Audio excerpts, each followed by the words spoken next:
ৰশ্মি motivation ব্লগলৈ আপোনালোক সকলোকে পুনৰবাৰ স্বাগতম জনাইছো।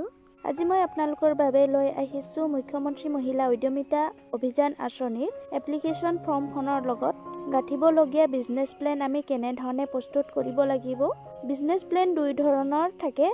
এটা হৈছে ফাৰ্মৰ বিজনেছ প্লেন আৰু এটা হৈছে নন ফাৰ্মৰ বিজনেছ প্লেন। আপোনালোকে আজিৰ ভিডিঅ'টোৰ জৰিয়তে ফাৰ্মৰ বিজনেছ প্লেন কেনে ধৰণে প্ৰস্তুত কৰিব লাগিব মই ভিডিঅ'টোৰ জৰিয়তে সকলোখিনি কথা আপোনালোকৰ মাজত অৱগত কৰিম। আপোনালোকে ফাৰ্মৰ বিজনেছ প্লেনত এটা বিজনেছ প্লেন আপোনালোকে ভালদৰে শিকিব পাৰিলে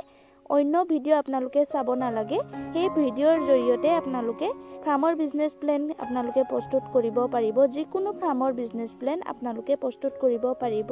আৰু আপোনালোকে এই ভিডিঅ'টো শেষলৈকে চোৱাটো চেষ্টা কৰিব, কিয়নো ফাৰ্মৰ বিজনেছ প্লেন আপোনালোকে কেনে ধৰণে প্ৰস্তুত কৰিব লাগিব সকলোখিনি কথা মই ভিডিঅ'টোৰ জৰিয়তে অৱগত কৰিছো। বলকচোন আজিৰ ভিডিঅ'টো আমি প্ৰথমে ষ্টাৰ্ট কৰি লম। আপোনালোকে মুখ্যমন্ত্ৰী মহিলা উদ্যমিতা অভিযান আঁচনিৰ এপ্লিকেশ্যন ফৰ্মখনৰ লগত গাঁঠিবলগীয়া বিজনেছ প্লেন আপোনালোকে এনে ধৰণে বনাব লাগিব আৰু আপোনালোকে ইয়াত চাই লওক name of the entrepreneur SHG member. Name of the entrepreneur SHG মেম্বাৰত আপোনালোকে সেই সদস্যগৰাকীৰ নাম লিখিব। যিগৰাকী সদস্যাৰ নামত বিজনেছ প্লেন প্ৰস্তুত কৰিব বিচাৰিছে সেই সদস্যগৰাকীৰ নাম আপোনালোকে ইয়াত লিখিব। আপোনালোকে ইয়াত দেখিবলৈ পাইছে SHG MIS কোড। এই SHG MIS কোডৰ জেগাত আপোনালোকে লকছ কোডটো লিখিব লাগিব। আপোনালোকে গোটৰ লকছৰ কোডটো লিখিব লাগিব। ইয়াত সদস্যাৰ লকছৰ কোডটো পোৱা নাই, SHG MIS কোডহে বুলি কিনে কৈছে, সেইকাৰণে আপোনালোকে গোটৰ লকছৰ কোড লিখিব লাগিব। ইয়াৰ পিছত আপোনালোকে চাব পাৰিব কাৰেণ্ট ইকনমিক এক্টিভিটি, যেনে গটাৰী ইয়াত লিখা হৈছে। যিগৰাকী সদস্যাৰ নামত আমি বিজনেছ প্লেন প্ৰস্তুত কৰিব বিচাৰিছো সেই সদস্যগৰাকী কি এক্টিভিটিৰ লগত জড়িত হৈ আছে, আগৰ পৰাই সদস্যগৰাকীয়ে কি জীৱিকা কৰি আছে, সদস্যগৰাকী কি ব্যৱসায়ৰ লগত জড়িত বা কি জীৱিকাৰ লগত জড়িত হৈ আছে। ধৰি লওক সদস্যগৰাকী আগৰ পৰাই ছাগলী পালনৰ লগত জড়িত হৈ আছে আৰু ছাগলী পালন এনেধৰণে আমি গটাৰী বুলি কিনে এনেধৰণে লিখিছো। আপোনালোকে এই ঠাইত আপোনালোকে বেলেগ এটা জীৱিকাও আপোনালোকে ইয়াত দেখুৱাব পাৰিব, কিন্তু আপোনালোকক মই বুজাবলৈ ছাগলী পালনহে মই ইয়াত লিখি দিছো। সদস্যগৰাকী আগৰ পৰাই ছাগলী পালনৰ লগত জড়িত হৈ আছে বুলি কিনে। আপোনালোকে ইয়াত চাব পাৰিব কাৰেণ্ট ইনকাম মই ইয়াত দেখুৱাইছো 35,000। আমি ইয়াত লিখিছো কাৰেণ্ট ইকনমিক এক্টিভিটি, সদস্যগৰাকী কি জীৱিকাৰ লগত জড়িত হৈ আছে, ধৰি লওক গটাৰী ছাগলী পালনৰ লগত জড়িত হৈ আছে আৰু সেই সদস্যগৰাকীয়ে বছৰেকত কিমান ইনকাম কৰে, ধৰি লওক 35,000 মই এনেধৰণে লিখি দেখুৱাইছো আপোনালোকক। আৰু আপোনালোকে ইয়াত চাব পাৰিব name of the business which is being plan to start. ইয়াত আপোনালোকক সুধিছে আপুনি কি ব্যৱসায় আৰম্ভ কৰিব বিচাৰিছে। ধৰি লওক আপোনালোকে এই 10,000 অনুদানৰ দ্বাৰা আপোনালোকে কি ব্যৱসায় আৰম্ভ কৰিব বিচাৰিছে সেই ওপৰতহে আমি বিজনেছ প্লান প্ৰস্তুত কৰিব লাগিব। ফৰ্মখনত লিখিলো ছাগলী পালন বুলি কিনে আমি লিখি থৈছো আৰু সেই ছাগলী পালনৰে আমি এতিয়া বিজনেছ প্লেন প্ৰস্তুত কৰিব লাগিব। আপোনালোকে 10,000 টকা অনুদানৰ দ্বাৰা কি ব্যৱসায় আৰম্ভ কৰিব সেই ব্যৱসায়ৰ নামটো লিখিবলৈ কৈছে। মই ইয়াত লিখিছো গটাৰী ছাগলী পালন। আমি এতিয়া ফাৰ্মৰ বিজনেছ প্লেন বনাবলৈ গৈ আছো। ফাৰ্মৰ ভিতৰতে আমাৰ ছাগলীও পৰে, সেইকাৰণে আমি এতিয়া ছাগলী পালনৰ বিজনেছ প্লেনটো বনাবলৈ গৈছো। ইয়াত লিখা আছে চাই লওক টাইপ অফ বিজনেছ। বিজনেছৰ প্ৰকাৰখিনি আপোনালোকে ইয়াত চাব পাৰিব প্ৰডাকশ্যন, ছাৰ্ভিচ আৰু ট্ৰেডিং। কিন্তু আমি প্ৰডাকশ্যনৰ ওপৰতহে আমি বিজনেছ প্লেনখিনি আমি প্ৰস্তুত কৰিম, কিয়নো আমি ফাৰ্মৰ বিজনেছ প্লেন প্ৰস্তুত কৰিবলৈ গৈছো। আপোনালোকে ইয়াত চাব পাৰিব ইনভেষ্টমেণ্ট প্লান। আপোনালোকে কিমান টকা ইনভেষ্ট কৰিব বিচাৰিছে ইয়াৰ ওপৰত আমি প্লানিং কৰিব লাগিব। ধৰি লওক ইয়াত লিখা আছে নেম অফ দি ৰ মেটেৰিয়েল। ইনভেষ্টমেণ্ট প্লানত ৰ মেটেৰিয়েল মানে হ'ল কেঁচা সামগ্ৰী বা কেঁচা মাল ওপৰত আমি এতিয়া ইনভেষ্টমেণ্টটো আমি প্লেনিং কৰিম। আৰু ইয়াত লিখা আছে আপোনালোকে চাব পাৰিব ইউনিট প্ৰাইচ,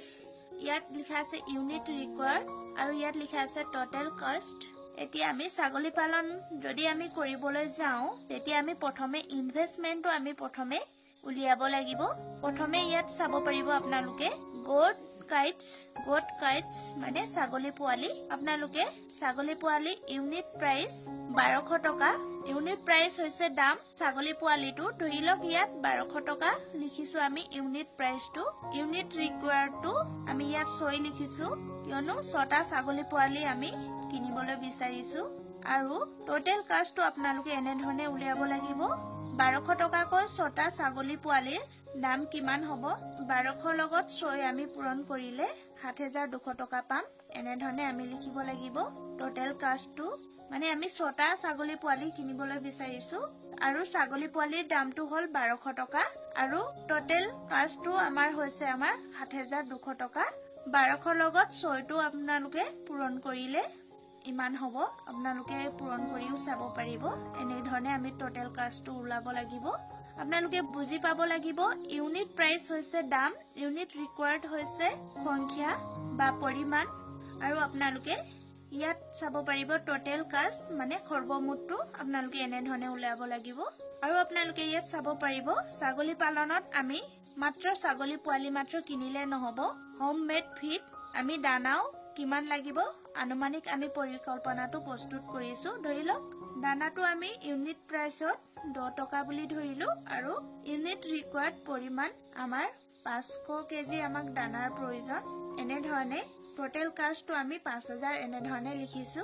আৰু আপোনালোকে ইয়াত চাব পাৰিব মেডিসিন আমি মাত্ৰ দানা আৰু ছাগলী পোৱালি মাত্ৰ আমি প্লেনিং কৰিলে নহব আমাক মেডিসিনো আমাক প্ৰয়োজন সেইকাৰণে আমি মেডিসিনত ধৰিলো 100 টকা ইউনিট প্ৰাইস ধৰা হৈছে আৰু ইউনিট ৰিকোয়াৰ্ড ঘৰত আমি 6 ধৰিছো ধৰিলক টোটেল কাষ্ট আমি 600 টকা আমি ধৰিছো